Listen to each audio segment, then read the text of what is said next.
कि एक जो मिथक चलता है, करियर के लिए अंग्रेजी आवश्यक है। करियर के लिए अंग्रेजी आवश्यक नहीं है। मैं अकेला ये नहीं कहता हूं। पुणे में एक प्रदीप लोखंडे जी है, सप्रेम नमस्कार विनंती विशेष, ऐसा उनका नाम पड़ा है, क्योंकि उनकी एडवर्टाइजमेंट एजेंसी थी।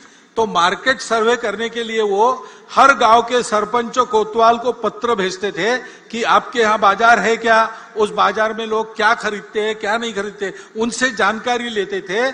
उनका डाटा इतना समग्र और पूर्ण है कि उस समय महाराष्ट्र सरकार भी उनसे डाटा लेती थी अगर आवश्यकता पड़ी तो।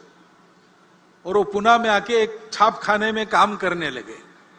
करते करते उन्होंने अपनी शिक्षा भी की, बीकॉम हुए, अपनी एडवर्टाइजमेंट एजेंसी निकाली और इतने बड़े हो गए। वो मुझे मिले थे, वो भी यही बता रहे थे। वो कह रहे थे, भागवत जी आप भाषण करते हो तो बड़ा प्रकाशित वगैरह होता है, तो आप एक बात कहो भाषण में, ये बताओ कि अंग्रेजी करियर के लिए आवश्यक नहीं है। करियर जिससे बनता है वो बातें अलग होती है। और आज देखेंगे तो मूर्धन्य अपने देश के जिस क्षेत्र में जितने व्यक्ति है, लगभग सब लोग 80% मैट्रिक तक तो मातृभाषा में ही पढ़े। ऐसा होने के बाद भी और शासन की नीतियां इस ओर आने के बाद भी अगर हम अपने बच्चों को मातृभाषा में पढ़ाने वाले स्कूलों में नहीं भेजेंगे तो क्या वो नीति यशस्वी होगी? और केवल मांग करने से होगा? मातृभाषा की चर्चा तो हम बहुत करते हैं, क्या सब जगह अपने हस्ताक्षर हम अपनी मातृभाषा में करते हैं? क्या हमारे घर पर जो नाम फलक टंगा है, नेम प्लेट,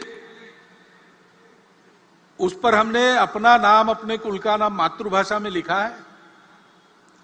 अपने घर के कार्य प्रसंगों के निमंत्रण हम भेजते हैं, अपने परिचित मित्र लगभग सब 90% तो भारत के ही होते हैं, रिश्तेदार भी भारत के ही होते हैं।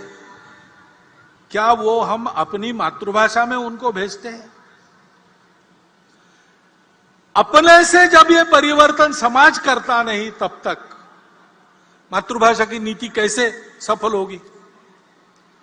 शिक्षा नीति में, और हम कहते हैं संस्कार आजकल नहीं मिलते, संस्कार आने चाहिए, सुसंस्कृत देशभक्त नागरिक बनने चाहिए, लेकिन अपने पाल्यों को स्कूल में भेजते समय हम क्या बताते हैं?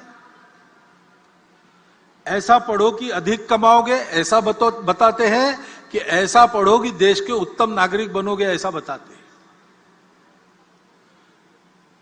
पाल्यों को अगर हम ये मंत्र देकर भेज रहे कि कुछ भी करके अधिक कमाने वाली डिग्री लो, तुमको उस डिग्री का ज्ञान लेने की इच्छा हो ना हो, मन के विरुद्ध पैसा पैसा पैसा पैसा ऐसा होने के लिए तुमको वही करना चाहिए। जब तक ये अभिभावक पढ़ाते तब तक छात्र कैसे देशभक्त सुसंस्कृत नागरिक बनेंगे?